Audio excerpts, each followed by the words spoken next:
What was I even thinking? All I could see was a blurry vision of myself staring back at me, asking for help. I no longer had control over my own body. My arms found its way onto my lashes and I needed to pull them out.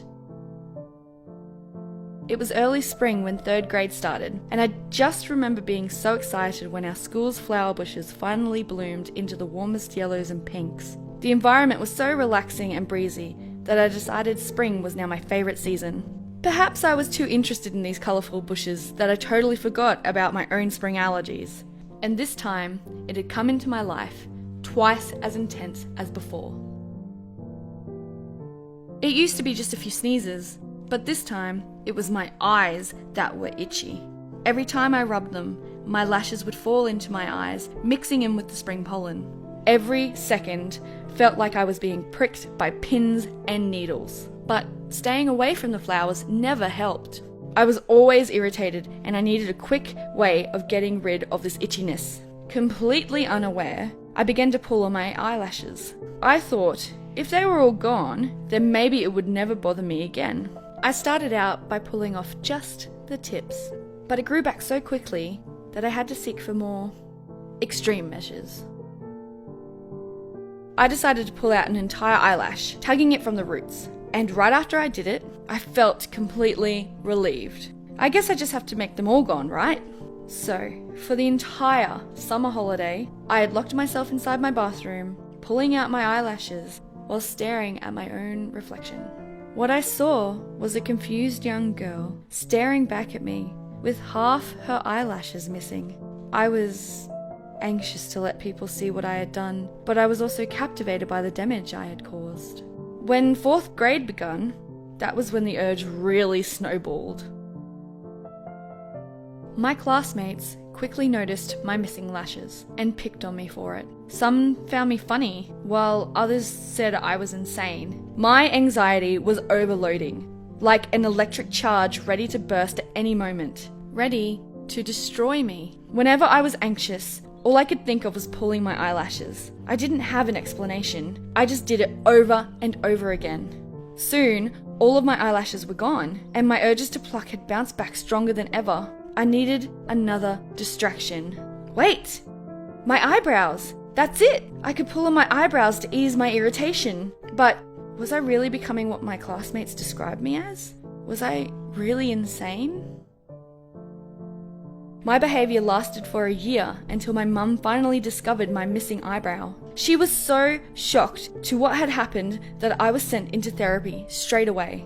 The psychologist in charge was a friendly lady named Dr. Sue. She told me that I have an obsessive-compulsive issue called Trichotillomania. Basically, I had dealt with my negative emotions in an unhealthy way of hair pulling, and I'd have to practice the competitive response to get better, through clenching my fist for an entire minute whenever I wanted to pluck would help to combat it. So I followed her instructions, believing that my life would very soon be back to normal. That was not the case at all. After a week of trying my hardest, I was completely exhausted. They say there was a certain level of tiredness that could be compared to insanity, and for me, to clench my fists to resist an irresistible urge all alone in darkness, my mind and body was just ready to give up. I wanted to shut my doors and just rest forever. Dr. Sue said I was doing just fine, but if I could ask God to temporarily dislocate my soul from my body, I would do it in a heartbeat. I was that exhausted.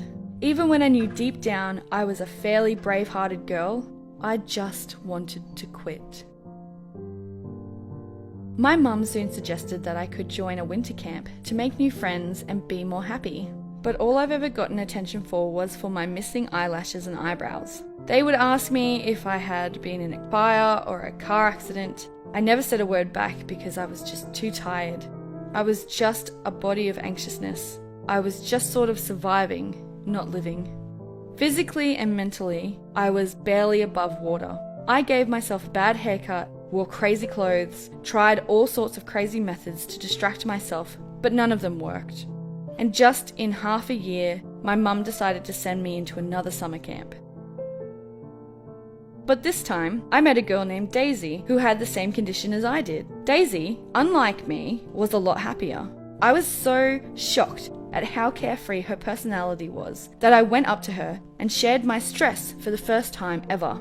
She told me that I should start loving and accepting my flaws, and rather to wait for the battle to be over, I should embrace it as part of my life experience. It was in this moment that I finally understood. Daisy chose to be happy, and I didn't. I was so afraid of other people's opinions that I gave up my own well-being. The answers to why I was so tired throughout the years was because I never saw my situation with a positive eye. In the end, I walked out of summer camp with the biggest smile on my face, not because I had conquered my obsessive compulsions, but because I realised that positivity is the only way to keep going. I still occasionally pull on my eyelashes, but that is all part of recovery. The most important bit of emotional growth was that I decided to remain strong whenever my hair-pulling urge would start to rise. That I decided to stay cheerful whenever people would give me a questioning eye. That I decided to pave my own path. There is a community of us out there, and we are all here for each other. No one should ever have to battle their issues alone.